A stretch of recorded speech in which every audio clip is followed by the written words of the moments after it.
राजकुमारी मीराबाई मेवाड़ की शान थी। उसकी सुंदरता ऐसी थी मानो प्रकृति ने उसे अपने सबसे नायाब रंगों से सजाया हो। उसकी आंखें बादाम के आकार की और गहरी काली तारों भरी रात की तरह रहस्यमयी थी। उसकी काया 5 फीट 5 इंच की, नाजुक किंतु दृढ़, एक योद्धा की तरह थी। उसकी पतली कमर और लंबे रेशमी बाल, जो हवा में लहराते हुए काले बादलों की तरह नाचते थे, हर किसी को मंत्रमुग्ध कर देते थे। उसकी त्वचा दूध सी गोरी सूरज की किरणों में चमकती थी और उसकी मुस्कान, जो शहद से भी मीठी थी, दिलों को पिघला देती थी। मीरा की साड़ी, जो सोने और लाल रंग की थी, उसके शरीर पर ऐसी लिपटी थी कि वह किसी अप्सरा सी लगती थी। पर उसकी असली खूबसूरती थी उसकी आत्मा, जो भक्ति, प्रेम और मेवाड़ के लिए बलिदान की भावना से भरी थी। उसके प्रेमी रणवीर एक साधारण सैनिक थे। उनकी मांसपेशियां युद्ध के मैदानों में ढली थी और उनकी भूरी आंखें मीरा के लिए प्रेम से चमकती थी। 6 फीट का उनका कद और मजबूत कंधे मेवाड़ की सेना में उनकी शक्ति का प्रतीक थे, पर मीरा के सामने वह एक कवि बन जाते थे, जिनके शब्द प्रेम की आग में जलते थे। आदित्य, एक 21वीं सदी का वैज्ञानिक, अपनी समय मशीन से 16वीं सदी के मेवाड़ में उतरा। उसने इतिहास की किताबों में पढ़ा था कि मीरा और रणवीर का प्रेम मेवाड़ की सबसे खूबसूरत किंवदंती थी, पर एक भयानक युद्ध ने उनकी कहानी को दुखद अंत दिया। आदित्य का दिल चाहता था कि वह इस प्रेम को बचाए, इस नियति को बदले।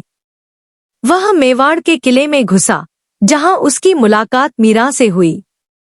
मीरा एक मंदिर में भगवान श्री कृष्ण का भजन गा रही थी।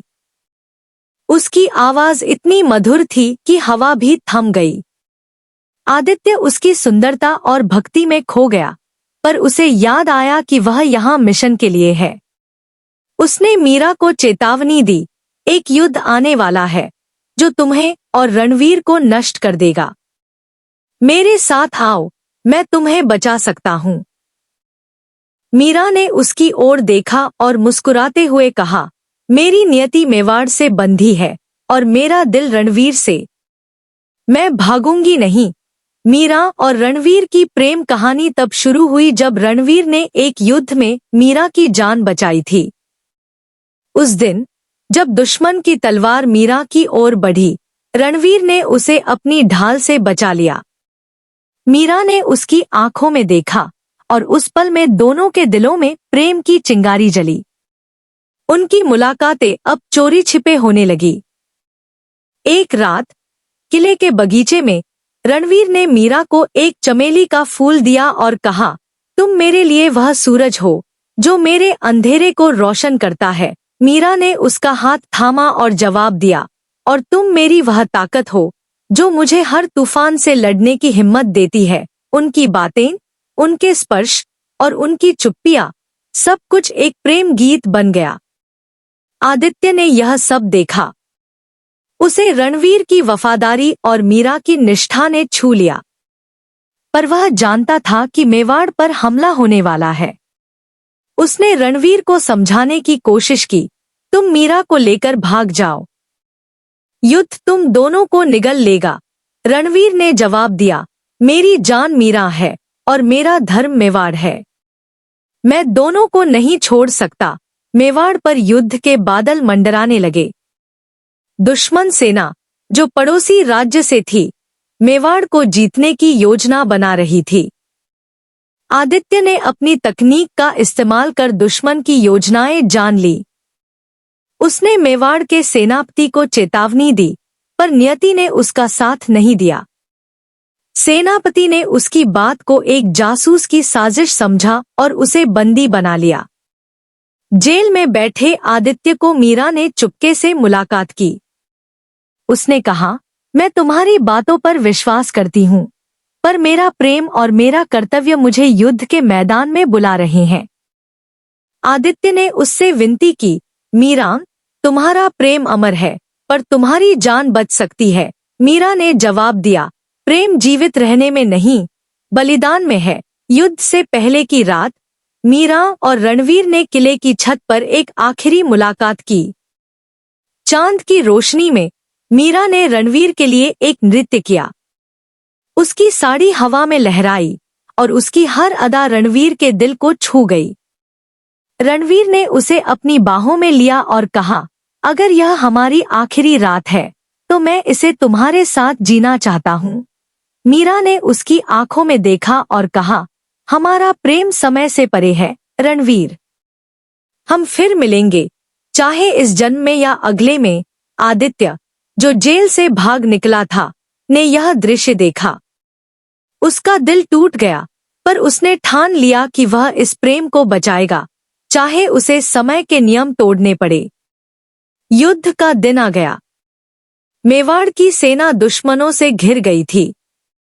रणवीर मैदान में तलवार लिए डटा था और मीरा एक योद्धा के वेश में उसके साथ लड़ रही थी। उनकी आंखों में डर नहीं, बल्कि एक दूसरे के लिए प्रेम और मेवाड़ के लिए वफादारी थी। आदित्य ने अपनी मशीन का इस्तेमाल कर युद्ध के बीच में हस्तक्षेप करने की कोशिश की। उसने दुश्मन के हथियारों को निष्क्रिय करने की योजना बनाई, पर समय की शक्ति ने उसे रोक दिया। युद्ध के अंत में रणवीर एक तीर से घायल हो गया।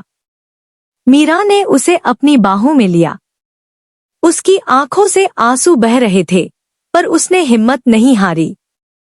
रणवीर, तुम मेरे साथ हमेशा रहोगे, उसने कहा। रणवीर ने उसका हाथ थामा और अंतिम सांस ली। मीरा, तुम मेरी आत्मा हो। मीरा अपने प्रेमी की मृत्यु का दुख सहन न कर सकी। उसने अपनी तलवार उठाई और रणवीर के पास ही अपनी जान दे दी। आदित्य, जो यह सब देख रहा था, टूट चुका था। उसने समय को बदलने की हर कोशिश की, पर नियति ने जीत हासिल की।